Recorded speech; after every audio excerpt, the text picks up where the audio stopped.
தமிழக ஆளுநர் ஆர்.என். ரவியை அண்டர்வேரோடு ஓட விட்டிருப்போம் என்ற திமுக முன்னாள் அமைச்சரின் கருத்தால் சலசலப்பு ஏற்பட்டுள்ளது. இதுகுறித்தான முழு விவரங்களை பார்க்கலாம் வரப்போகும் செய்தி தொகுப்பில். நடப்பாண்டில் நடைபெற்ற சட்டசபை கூட்டத்தொடரின் முதல் நாளில் ஆளுநர் வெளியேறியதை கண்டித்து தமிழகம் முழுவதும் திமுக சார்பில் போராட்டம் நடத்தப்பட்டு வருகிறது. இந்நிலையில் ராமநாதபுரத்தில் ஜனவரி 7ஆம் தேதியன்று திமுக மாவட்ட அவைத் தலைவரும் முன்னாள் அமைச்சருமான சத்தியமூர்த்தி தலைமையில் ஆர்ப்பாட்டம் நடைபெற்றது. இதில் ஆளுநர் ஆர்.என். ரவிக்கு எதிராக கண்டன முழக்கம் எழுப்பப்பட்டது. அப்பொழுது தொண்டர்களிடையே பேசிய முன்னாள் அமைச்சர் சத்தியமூர்த்தி ஆளுநர் ஆர்.என். ரவி குறித்து அவதூறு கருத்து ஒன்றை வெளியிட்டிருந்தார். அதாவது, சட்டசபையில் முதலமைச்சர் மு.க. ஸ்டாலின் கஞ்சாடை காட்டியிருந்தால் ஆர்.என். ரவியை அண்டர்வேரோடு ஓடவிட்டிருப்போம் என்று கூறியதால் பரபரப்பு உண்டானது.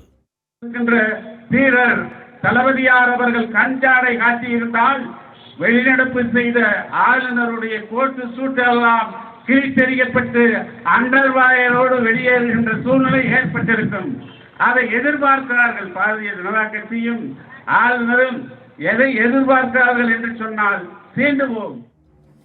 திமுக முன்னாள் அமைச்சர் இவ்வாறு பேசுகிறார் என்றால், பல்லபச்சேரி கிராமத்தைச் சேர்ந்த திமுக நிர்வாகி ஒருவர் நவீன கோடாங்கி என்ற பெயரில் ஆளுநர் மற்றும் மத்திய உள்துறை அமைச்சர் அமித்ஷா ஆகியோர் குறித்து அவதூறு வீடியோவை வெளியிட்டுள்ளார்.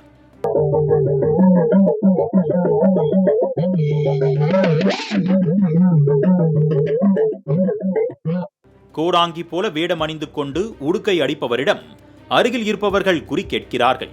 ஆர்.என். ரவி குறித்தும் அமித்ஷா குறித்தும் கேட்டதற்கு அந்த கோடாங்கி 2 பேரும் மூளை இல்லாதவர்கள் என்று சகட்டு மேனிக்கு கூறினார். ஆர்.என். ரவி ஆர்எஸ்காரரா ஆளுநரா சாமி? சாமி, மத்திய அரசிடம் இருந்து மக்களை காப்பாத்துங்க சாமி. அங்க அமித்ஷாடா, இங்க ஆளுநரடா, 2 பேரும் கிறுக்கு போயிடா. முட்டிக்கு கீழே மூளை உள்ளவங்க சொல்லாங்கடா.